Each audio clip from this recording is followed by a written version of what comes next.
Nalia sat in court, her hands trembling. Not from fear, no. She wasn't scared anymore. It was from the weight of finality, the quiet realization that everything was about to change. Across the table, Ramy leaned back casually, smirking like a man who had already won. He tapped his pen twice on the papers before him, then signed them with a dramatic flourish. Finally, he chuckled, his voice dripping with arrogance. "I'm free from your dead weight." The courtroom went still. The words hung in the air like smoke. Then the judge cleared his throat and said, "Before we proceed, there's one more financial matter to review." Ramai's smug smile began to falter because in just a few moments he would realize Nalia wasn't walking out of this divorce broken. She was walking out richer than he'd ever dreamed to be. Nalia had met Ramy when she was only 22, young, full of hope, full of love. She believed in partnership, in building a future side by side. Ramy dreamed of launching a tech company. Nalia dreamed of starting her own fashion brand. But when money was tight, when rent was overdue, and the lights threatened to shut off, she put her own dreams aside. She worked long hours at the bank during the day, came home to cook, clean, and still managed to cheer him on. When the bills piled up, she quietly sold her jewelry. When Ramy doubted himself, she stayed up late to encourage him. "If he rises, we rise together," she thought. That was love to her. That was loyalty. But as Ramy's star began to rise, he slowly forgot who held the ladder for him. When his app finally took off, life changed overnight. News channels wanted interviews. He was invited to conferences. Money poured in, and people began treating him like a star. But, as his world grew brighter, Nalia's presence in it dimmed. The man who once held her hand proudly now walked ahead of her like she was invisible. At parties, he introduced her not as his wife but as someone who helps around.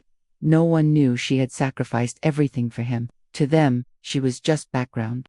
The polite woman serving drinks, the quiet smile in the corner. One evening, at a crowded gathering, Ramy said something that cut her deeper than any insult before. Laughing with his friends, he said Nalia. She was just a phase. They all laughed. No one looked at her face. No one noticed the way her heart shattered. But Nalia didn't scream. She didn't argue. She simply stood there, tray in hand, quiet. Inside, something shifted. Her heart was breaking. Yes, but behind the cracks, a fire was starting to burn. One night, unable to sleep, she overheard Ramy on the phone. He was laughing with a friend. "Nalia's sweet," he said dismissively. "But I deserve better now. Someone who matches my level." Her body froze. Her chest tightened. No tears came. No dramatic collapse. Only silence. The kind of silence that changes everything. That night, she walked into the small room that once held her old sewing machine and laptop, her creative space she had abandoned years ago. 6 years of dust coated her dreams, but when she opened her old laptop and clicked on a folder labeled Dream Designs by Nalia, her past lit up the screen. Sketches, bright colors, bold ideas, untouched, waiting. And for the first time in years, she smiled. Not out of happiness, but out of quiet power. She remembered who she was before she gave everything up for him. For the next 18 months, Nalia lived 2 lives by day. She played the role of the quiet wife. By night, while Ramy snored in the other room, she worked, sketching, designing, learning how to build a fashion business. Under a new name and alias that sounded bold and mysterious, she launched an online brand. NL Studio. Orders trickled in, then flowed. Her designs caught attention, praised for blending tradition with modern style, while Ramy mocked so-called female founders on his podcast. Laughing with guests about how women just play dress-up, Nalia sat silently in the corner, listening, while running a company that would soon outshine his own. His mockery didn't. Weak and hurt fueled her. Then came the day everything broke open. Wanting to surprise him, Nalia brought lunch to Ramy's office, something she used to do in their early days. But when she arrived, he wasn't there. Instead, his secretary, a woman with a visible baby bump, smirked at her. "Oh," she said casually, "so you're the wife. Funny. Ramy told me you were just his sick cousin." The words hit harder than a slap.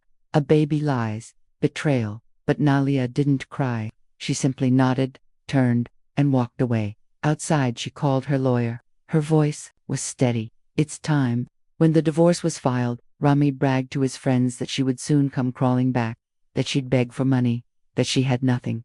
He planned to deny her alimony just to teach her a lesson. But he didn't know while he was laughing, she was building an empire. On the day of the final hearing, Ramy swaggered into court in designer sunglasses and a smug smile. She has nothing, he whispered to his lawyer. Just hand her the papers. But when the judge asked Nalia if she had any assets to declare, she calmly handed over a thick folder. Inside, bank statements, contracts, investor documents, and brand deals tied to NL Studio, a fashion empire already valued at $20 million. The courtroom froze. Ramy ripped off his sunglasses, confusion written all over his face. The name sounded familiar, but he never cared enough to ask about it. Now, he realized, too late, that the woman he ignored was the mastermind behind one of the country's fastest-growing brands. Nalia didn't gloat. She didn't even look at him. She simply sat, calm and dignified. Because this wasn't revenge. This was freedom.